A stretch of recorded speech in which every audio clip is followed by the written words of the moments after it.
Magandang araw. Pupunta nga pala kami ngayon sa Whittier. Ito ay isang tourist destination din dito sa Alaska. 55 miles ang layo nito mula sa Anchorage. Kung papansin nyo, papasok na kami sa tunnel. Itong tunnel ay bundok ito na ginawang daanan o ginawang tunnel. Isa lamang ang pasukan at isa lamang din ang labasan. Kahit nga ang tren dito rin dumadaan, kaya kailangan pang maghintay sa labas bago ka pumasok kasi hihintayin mo nang makalabas yung mga sasakyan. At ito lang din ang lugar dito sa Alaska na merong toll gate. Hindi ko alam ang explanation bakit may toll gate pero not bad naman ang presyo. Okay lamang.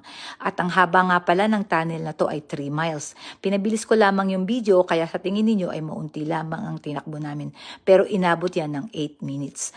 Pagka summer, napaka-busy ng lugar na to. Busy ang Whittier kasi dinadayo ito ng mga turista.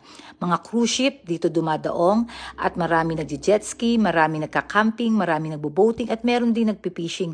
Napakaganda ng Whittier. Paki-research na lang sa Google kung anong meron sa Whittier. Kung ikaw ay nature lover, pwede mong puntahan ng Whittier, pwede mong puntahan ang Alaska. Dahil ang masasabi ko lang, napakaganda ng Alaska. Kung mahilig ka sa nature, itry mo ang Alaska. Kung mahilig ka sa fishing, itry mo ang Alaska. Kaya isa lang talaga ang masasabi ko dito sa Alaska.